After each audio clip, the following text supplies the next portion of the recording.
नमस्कार मित्रांनो, welcome to S class education. So आज आपण पाहणार आहोत previous year question paper.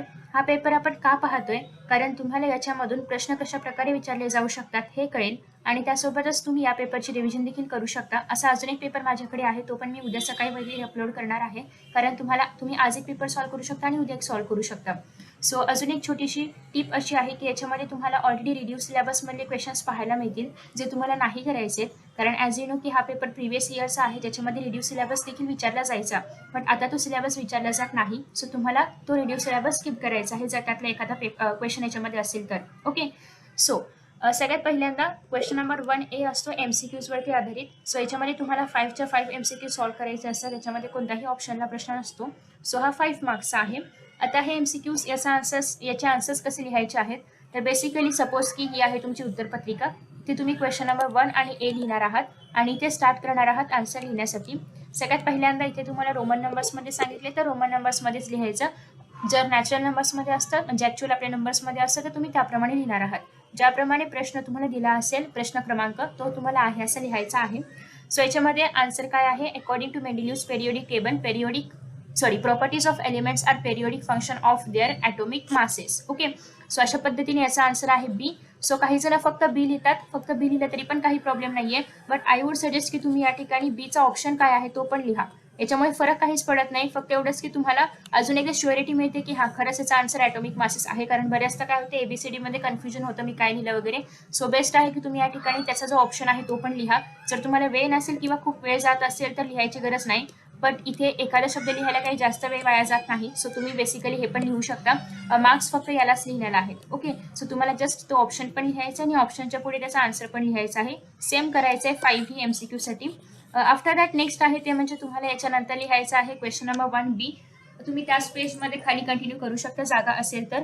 So याच्यामध्ये तुम्हाला अशा पद्धतीने odd man out, completely correlation, true or false, match the columns आणि आन्सर इन 1 सेंटेन्स अशा पद्धतीचे क्वेश्चन येतात जे की 5 मार्क्ससाठी आहेत.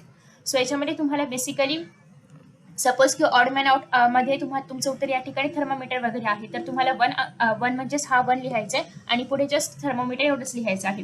नेक्स्ट कोरिलेशन कंप्लीट करताना तुम्हाला कोरिलेशनमध्ये हे सगळं लिहायचं आहे की अल्किन असेल तर CC मध्ये डबल बॉन्ड आहे, कार्बन कार्बनमध्ये डबल बॉन्ड आहे, अल्काइन असेल तर ट्रिपल बॉन्ड आहे. तर तुम्हाला हे सगळं लिहायचं आहे आणि ह्या आन्सरच्या खाली मात्र अंडरलाईन करायची आहे. ट्रू ऑर फॉल्स लिहिताना पण हे पूर्ण सेंटेन्स लिहायचं आहे आणि पूर्ण सेंटेन्स लिहून मग तुम्हाला ते ट्रू आहे की फॉल्स आहे हे लिहायचं आहे.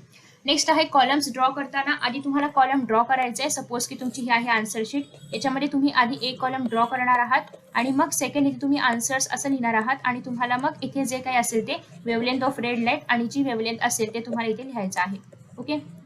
सो बेसिकली अशा पद्धतीने तुम्ही हा प्रश्न सोडवणार आहात. नेक्स्ट आहे name the first artificial satellite send bye Russia. तर तुम्हाला एवढं सगळं लिहायची गरज नाहीये, तुम्ही जस्ट 5th नंबर टाकायचा आहे आणि स्पुतनिक एवढाच शब्द तिथे लिहायचा आहे. ओके. किंवा तुम्हाला हवं असेल तुम्ही Sputnik is the first satellite send bye Russia in space असं पूर्ण वाक्यात पण लिहू शकता. मेन मार्क्स मात्र स्पुतनिक लिहिलेलाच आहेत. ओके. नेक्स्ट पेजवरती नेक्स्ट क्वेश्चन लिहायचा आहे क्वेश्चन नंबर 2A.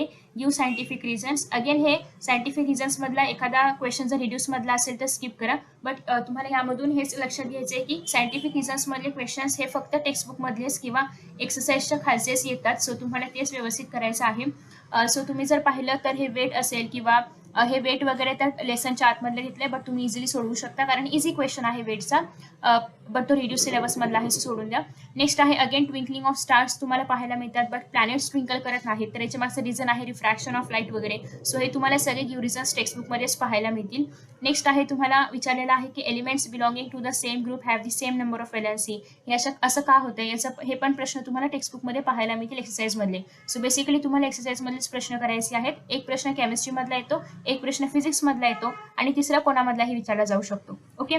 सो पेपरमध्ये प्रश्न कोणत्या प्रकारचे येतात त्याच्यावरती मी ऑलरेडी व्हिडिओ अपलोड केला आहे, त्यामध्येही मी बऱ्याचशा टिप्स कव्हर केलेत आणि ॲज यू नो की मी पूर्ण रिव्हिजनचा व्हिडिओही अपलोड केलेला आहे ऑल चॅप्टर्सचा. सो होप्स की तुम्ही तो व्हिडिओ पाहिला असेल. हे 4 मार्क्ससाठी आहे. सो इथे तुम्हाला 2 रिझन्स लिहायचे आहेत आणि प्रत्येक रिझन तुम्हाला पॉईंट वाईज लिहायचं आहे आणि 2 ते 4 पॉईंट्स तुम्ही याच्यामध्ये मेन्शन करू शकता, डिपेंड अपॉन की तुमचा पॉईंट किती मोठा आहे. आफ्टर दॅट नेक्स्ट आहे तुम्हाला याच्यामधला क्वेश्चन नंबर 2B पाहायला मिळेल, ज्याच्यामध्ये तुम्हाला 5 क्वेश्चन्स विचारलेले असतात आणि त्यापैकी तुम्हाला कोणतेही 3 सॉल्व्ह करायचे असतात. हे क्वेश्चन्स 2 मार्क्सचेच असतात. जसं की तुम्हाला या ठिकाणी सगळ्यात सोपा प्रश्न पाहायला मिळतो हिटचा.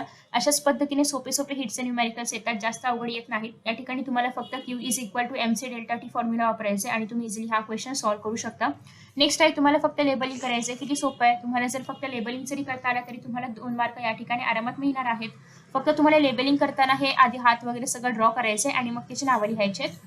नेक्स्ट आहे तुम्हाला इथे सांगायचं आहे की कोणती प्रोसेस रिप्रेझेंट केलेली आहे आणि कोणत्या टेम्परेचरवरती ही होते. तर ॲनिमलस बिहेवियर ऑफ वॉटर आहे आणि 4 डिग्री सेल्सिअसवरती होणार आहे.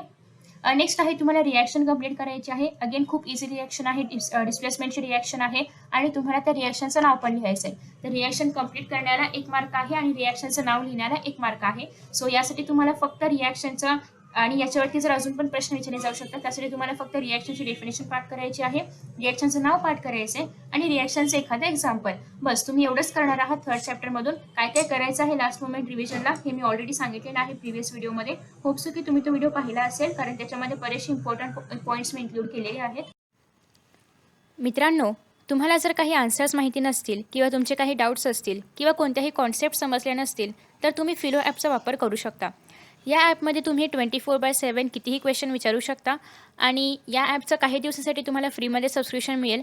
सोबतच हे ॲप कसं यूज करायचं ते आता आपण पाहणार आहोत. सगळ्यात पहिल्यांदा तुम्ही प्ले स्टोअरवरून फिलो ॲप डाउनलोड करणार आहात किंवा ॲप स्टोअरवरून डाउनलोड करणार आहात.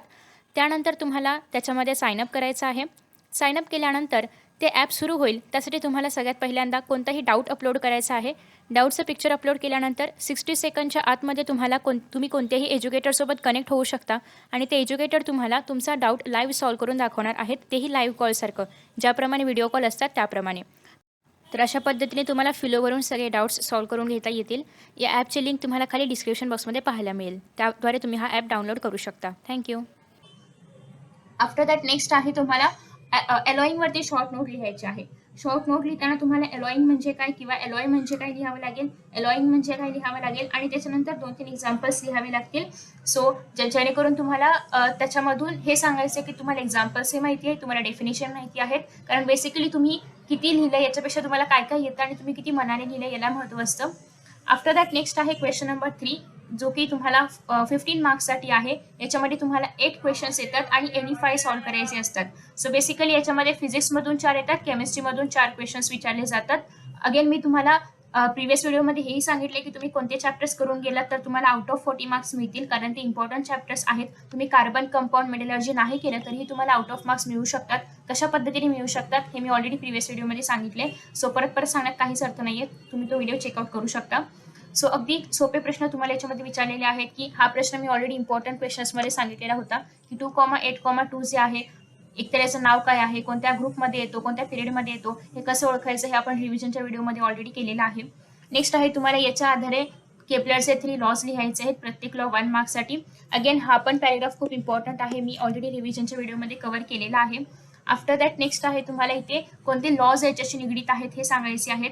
नेक्स्ट आहे आर्टिफिशियल सॅटेलाइट म्हणजे काय, याचे 2 टाइप्स तुम्हाला लिहायचे आहेत, 2 फंक्शन्स लिहायचे आहेत. हे तुम्हाला त्या चार्टमध्ये पाहायला मिळतील. तो चार्ट पण आपण ऑलरेडी रिव्हिजनच्या व्हिडिओमध्ये केलेला आहे. आफ्टर दॅट नेक्स्ट आहे हायड्रोकार्बन्स म्हणजे काय, हायड्रोकार्बनचे टाइप्स लिहायचे आहेत, सॅच्युरेटेड, अनसॅच्युरेटेड वगैरे असतील आणि कोणतेही 2 कार्बन कंपाऊंड जे तुम्ही डेली लाईफमध्ये वापरता, मग ते मिथेन, इथेन जे पण असेल ते तुम्हाला लिहायचं आहे. आफ्टर दॅट नेक्स्ट आहे रिॲक्टिव्हिटी सिरीज, खूप महत्त्वाची आहे. याच्यामध्ये तुम्हाला जस्ट पाहायचं आहे आणि मग लिहायचं आहे की वॉटरसोबत कोण रिॲक्ट करतं, ॲसिडसोबत कोण रिॲक्ट करतं, मॉडरेटली रिॲक्टिव्ह कोण आहेत, हायली रिॲक्टिव्ह कोण आहेत, लिस्ट रिॲक्टिव्ह कोण आहेत. बस तुम्हाला जस्ट पाहायचं आणि उतरवायचं, जास्त काहीच करायची गरज नाही. तुम्ही जस्ट या ठिकाणी इथून इथे कॉपी करायची आहे तुमच्याच पेपरमध्ये. ओके. सो नेक्स्ट आहे तुम्हाला या ठिकाणी चार्ट पूर्ण करायचं आहे. अगेन सगळ्यात इझी क्वेश्चन आहे हा. इथे तुम्हाला जस्ट स्ट्रक्चर ड्रॉ करायचं आहे. इथे यांचं सी बॉन्ड सी, इथे तुम्हाला अजून 6 जे हायड्रोजन आहेत ते जॉईन करायचे आणि इथे येणार आहे C2H6. ओके. नेक्स्ट आहे C3H8, काय येणार आहे, प्रोपेन येणार आहे. हे कसं लक्षात ठेवायचे याची ट्रिक पण मी ऑलरेडी अपलोड केलेली आहे. एक खूप फनी अशी स्टोरी तयार होते आणि त्याच्या आधारे तुम्ही ही सगळी नावं लक्षात ठेवू शकता. त्याची लिंक तुम्हाला खाली कमेंट बॉक्समध्ये किंवा डिस्क्रिप्शन बॉक्समध्ये पाहायला मिळेल. स्ट्रक्चर कसं तयार होईल प्रोपेनचं, सी बॉन्ड सी आणि या ठिकाणी तुम्हाला 8 जे हायड्रोजन आहेत ते अटॅच करायचे आहेत. नेक्स्ट आहे 4 कार्बन म्हणजे C4 आणि H येणार आहे इथे 10 आणि इथे येणार आहे ब्युटेन. ओके, तर अशा पद्धतीने हा चार्ट तुम्ही भरणार आहात. तुम्हाला आन्सर शीटमध्ये आहे असं चार्ट ड्रॉ करायचे आणि मग हे सगळं लिहायचंय आणि मग तुमचे आन्सर्स पण लिहायचे आहेत. नेक्स्ट आहे लास्ट क्वेश्चन नंबर 4.